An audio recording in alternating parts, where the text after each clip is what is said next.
Hey guys, Cody with Rattlesnake Ranch here, and today's video is part one of a two-part series. We are going to do a deep dive into the world of venomous snake tools. These are the tools that allow Logan and I to do what we do every day safely and keep all of these. So if this interests you, stick around. Hope you enjoy watching. Ugh.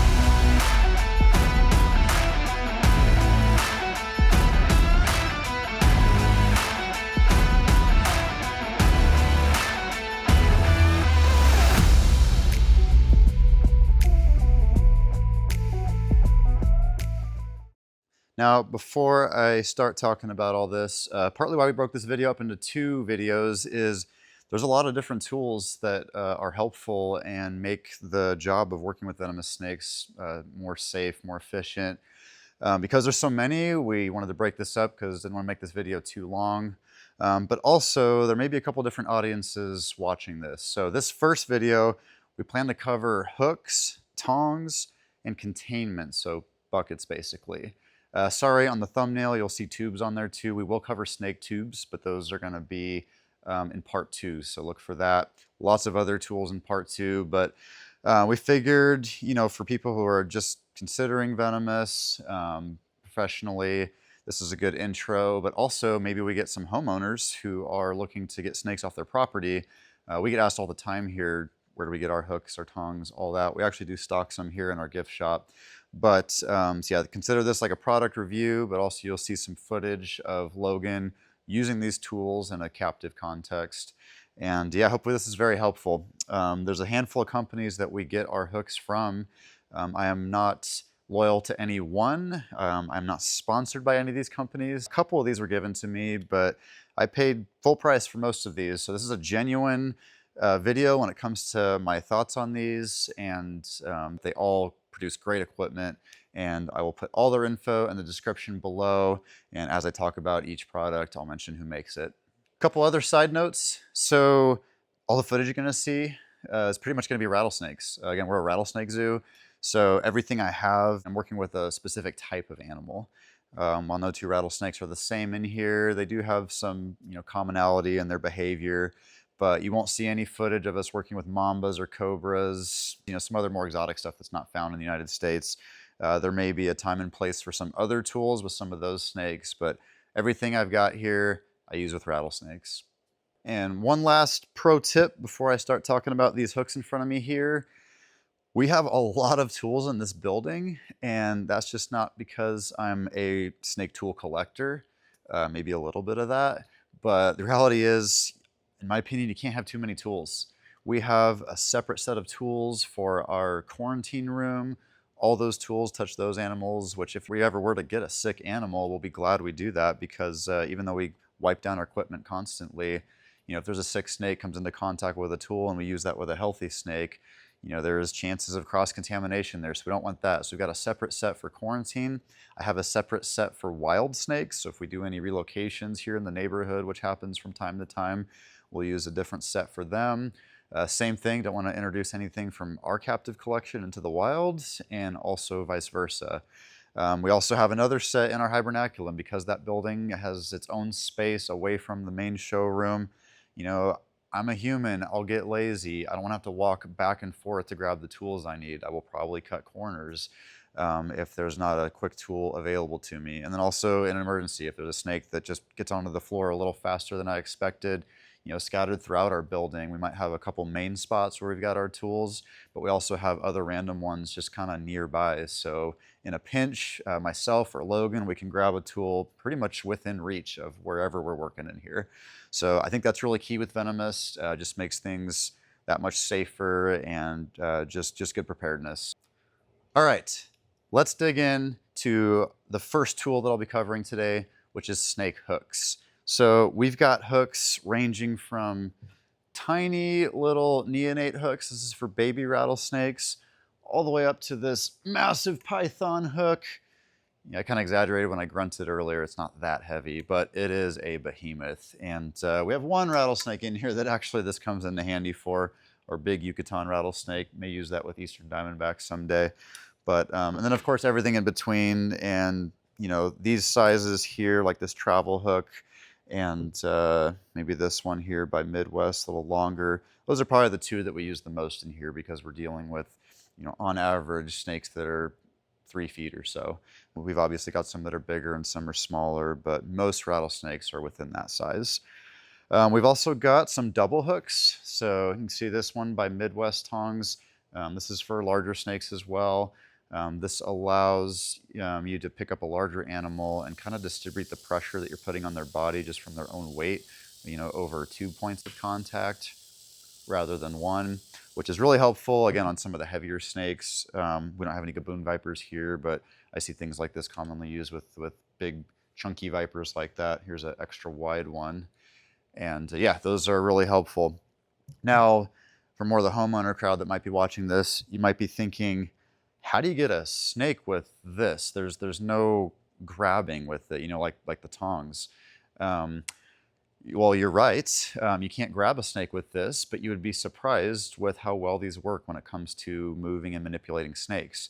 So rattlesnakes and many other snakes, when you pick them up with these, just like in nature when they're on a branch, they will often instinctively balance on it.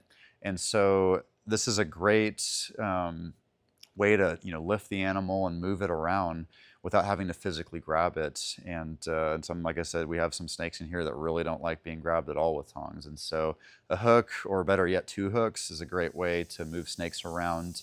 And so, yeah, these are probably the most used tool that we use in here. We also use them for little things like moving their hides. They're an excellent tool, great non-invasive tool, won't hurt the snake as you're lifting it up off the ground. So to cover a few specific brands, so all these tools are pretty much from 3 main companies. To name the first one, Get Hooked or Venom Life Gear.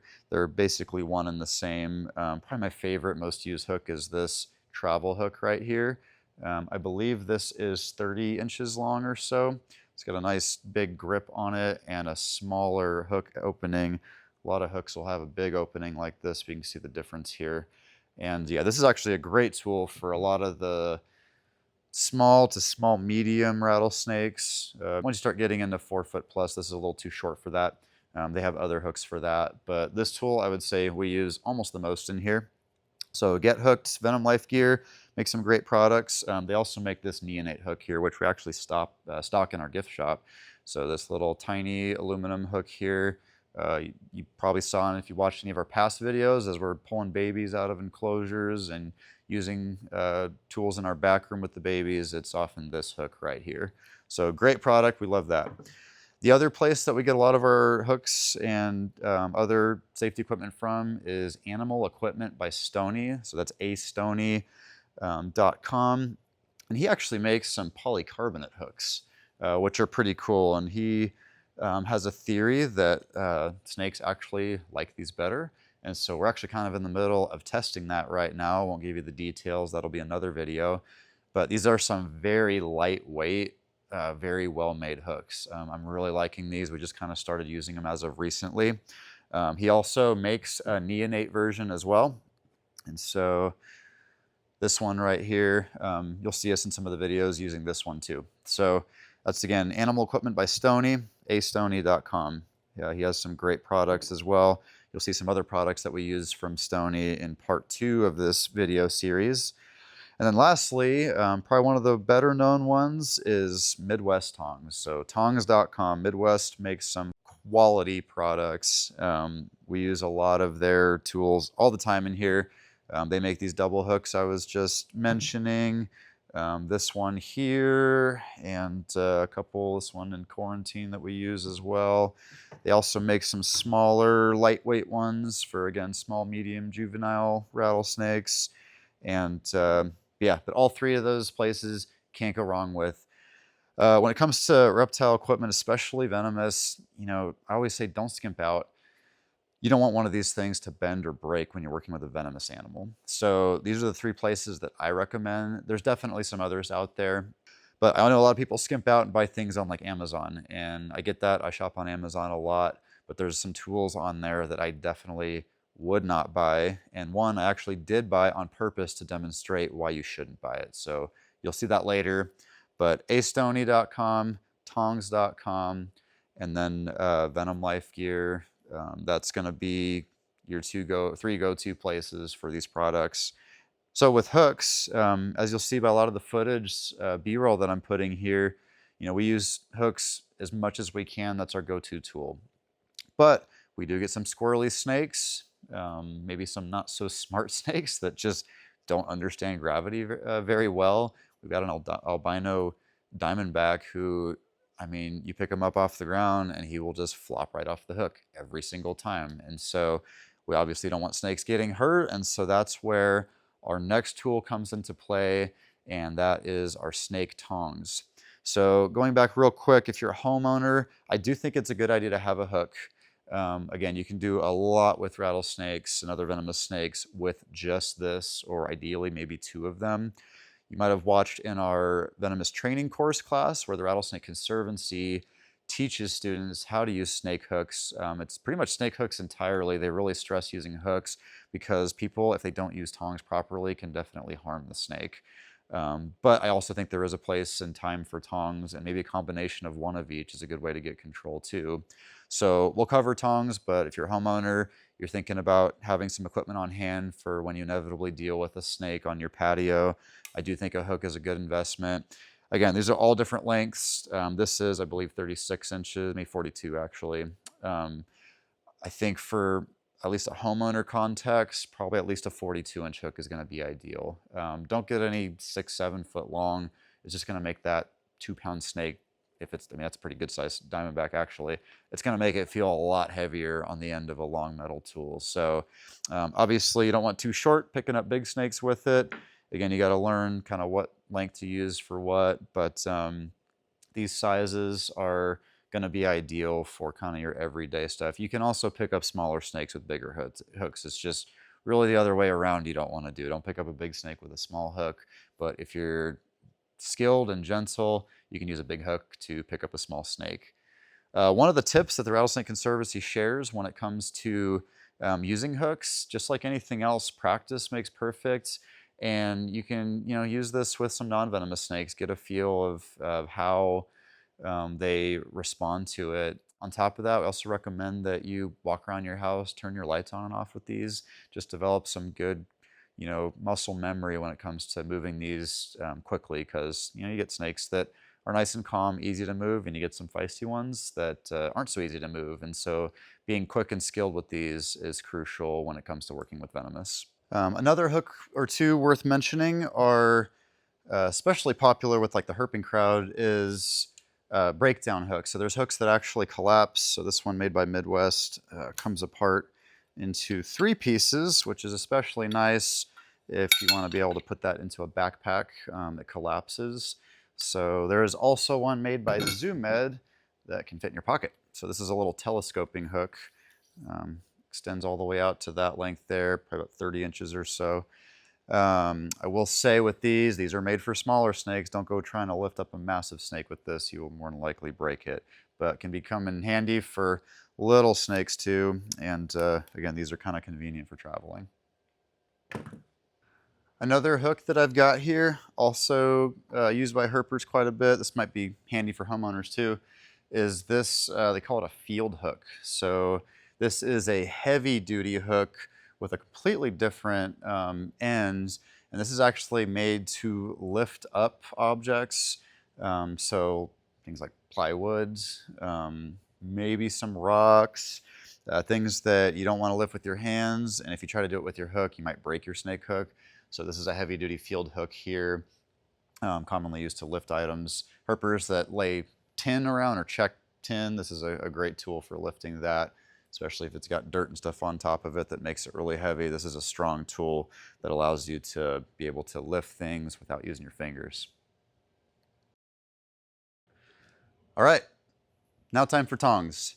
So snake tongs, probably the second most used tool with our collection. We use these all the time. These are definitely not all created equal. And so I'm going to share with you the ones that we use the most, my absolute favorites.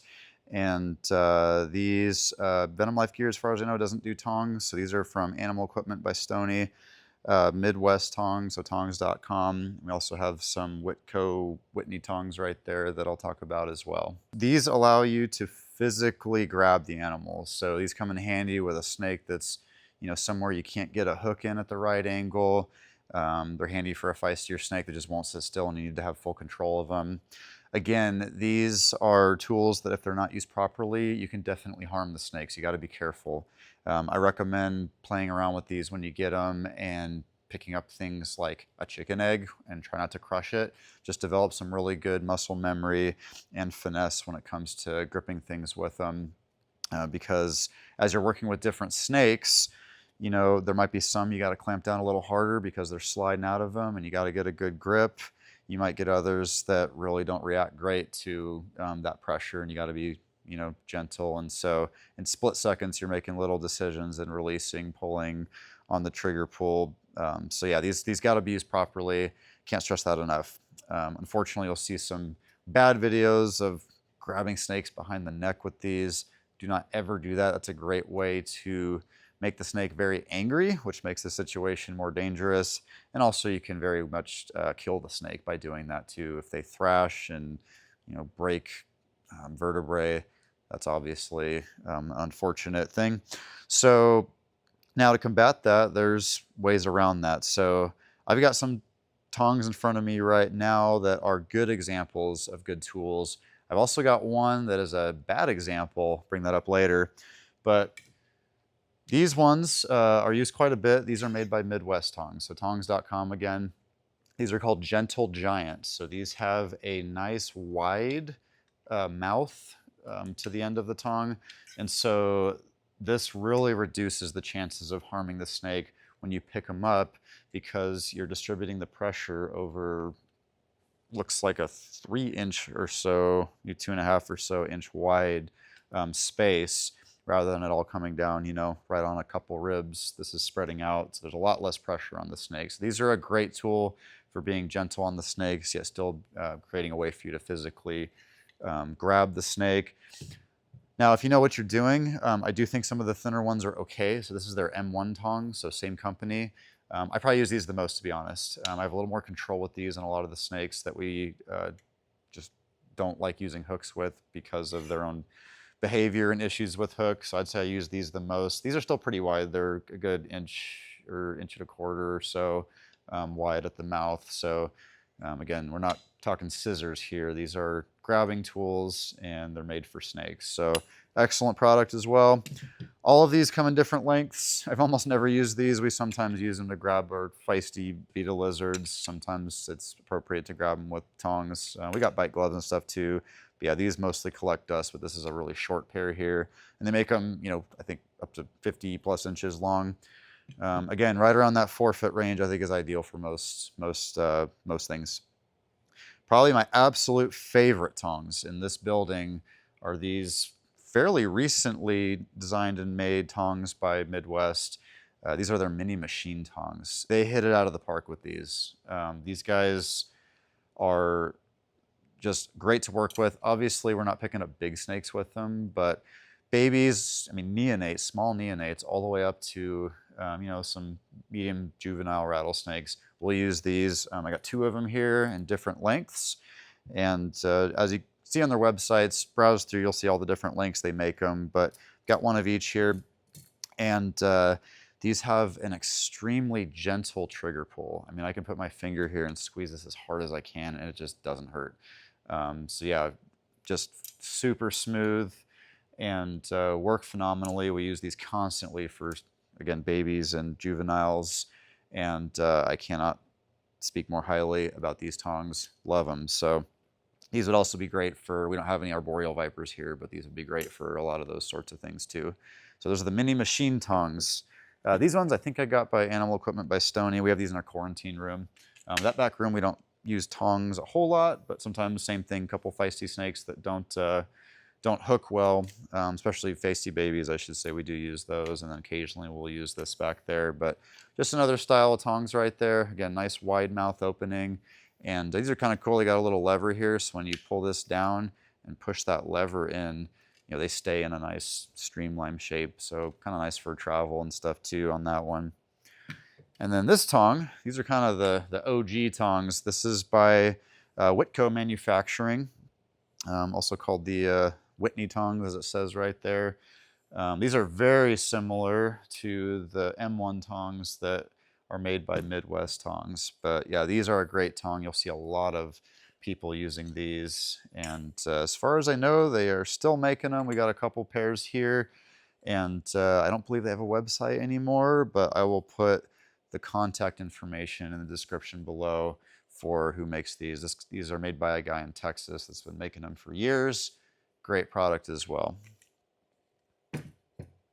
All right, again, I mentioned earlier that not all tools are created equal. These ones here are excellent quality. They do a great job of giving you control of the animal without harming it.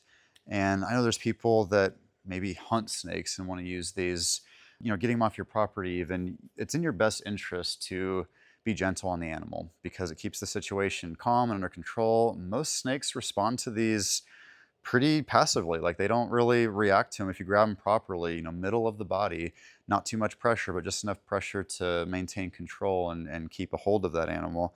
But, if you grab them harshly, they get defensive. And now you've got a feisty snake that's out of control trying to defend its life, which is not ideal at all, no matter what your intentions are with the snake. So I recommend getting quality tools. You do pay a little more for them. I don't remember exact prices, and obviously prices change, but you could expect, a good pair of tongs to be somewhere between $100 and maybe $200, right in that range. But I know a lot of people, again, as I said earlier, I shop on Amazon for all sorts of stuff. I bought one pair of tongs on Amazon. These were about 40 bucks. And while these might make great trash picker-uppers, these are not ideal for picking up snakes. These have almost like a serrated edge. Ow, I literally just pinched my finger right there. A serrated edge, and that does not feel good. And this is a great way to tick off a rattlesnake. So again, 40 bucks, sure, you might save a lot of money, but you're gonna really hurt some snakes. So please do not buy tongs like this. Whoever makes these, please do a better job and make something that's a little gentler on the animals, because this is a great way to hurt the snake and cause the situation to get out of control pretty quickly. And they, not gonna lie, they do feel a little cheap the way some of this wobbles. Yeah, mass produced, probably not made in the United States. Yeah, please don't buy these. Again, if you're picking up trash, might be a great tool.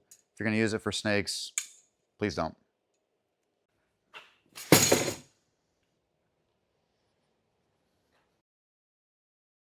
All right, so now that we have covered the tools that are involved in capturing the snake or moving a snake from its enclosure, we'll talk about containment. So probably the most common form of containment. Obviously there are others, sterilite containers, things like that. Buckets are pretty much our go-to. This one right here I'll talk about for a brief moment. This is a bit of a tease because I can't even tell you what this tub is. I was told it was an old fruit shipping container or something. I got it years ago and actually just modified it into a Venomous bucket. Spray painted it red, put a big double screen on the top. It's got this latching mechanism that actually has a little hole that you can run a lock on. So this is actually great for our larger snakes. We have a couple big rattlesnakes here that will not fit in a typical 5-gallon bucket. So I might need to get a little creative on the larger stuff, but I'm going to spend most of the time talking about this bucket right here. So I dropped the ball a little bit. We actually make and sell our own buckets here at the ranch. Very similar to this. They're solid red. They have a big 10-inch label that actually says "Caution Venomous Reptiles," no other text on it. We sell those labels as well. And we actually make our own lids. They have 2 windows. Now, I say I dropped the ball because I made the mistake of selling every one we had to somebody that was in a pinch that needed them.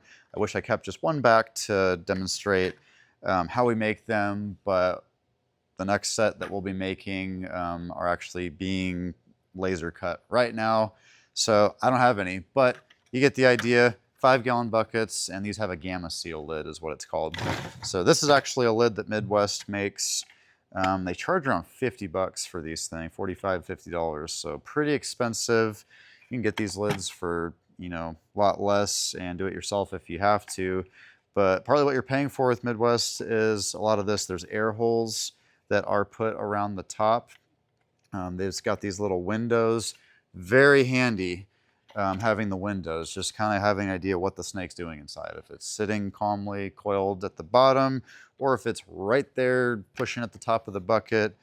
And they also put these little, and we do the same with ours, these little eyelets here. And so you're actually able to run a snake hook through that. And you can use the hook to actually twist the lid on and off, which comes in handy. So what we do with our buckets is they have 2 windows actually, but they're fixed in place. They don't open or anything. And 2 just gives you a little more viewing space, and there's no hinge mechanism. Ours don't open. So I will make a short about those buckets as soon as we get more in. And yeah, but these are great quality lid. Don't get me wrong on that. They're great. We've got a ton of these. That's what I started with before we started making our own. And partly why we have so many is we're often feeding multiple snakes at once. We got to separate pairs from their enclosures to feed them safely. And yeah, but these lids go on just like this. And basically the snap-on lids wouldn't do that.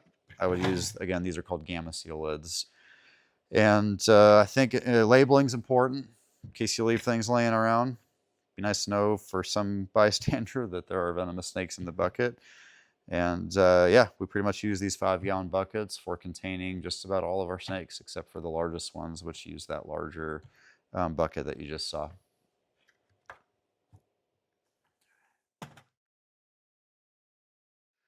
All right, guys, so that pretty much wraps up part 1 of this 2-part series. I hope you enjoyed watching. We plan to cover a lot more of the obscure tools in part 2. So those of you who are interested in keeping venomous or already do, hopefully you pick up some gems from that video if you didn't from this one.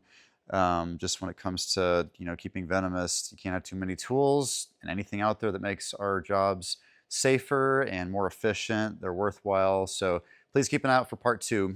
That's where we're going to be covering snake tubes. So again, I didn't cover those in this video.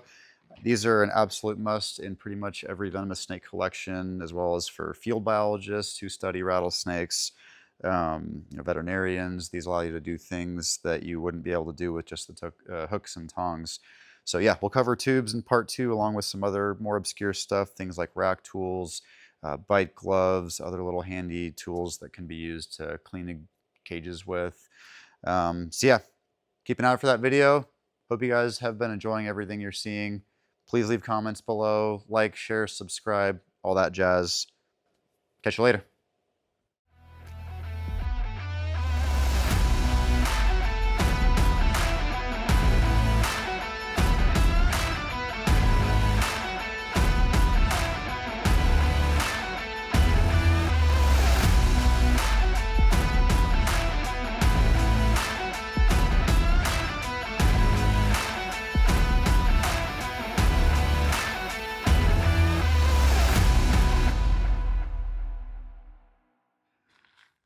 Real quick, I was probably a little harsh on those snake tongs earlier that I tossed in the trash.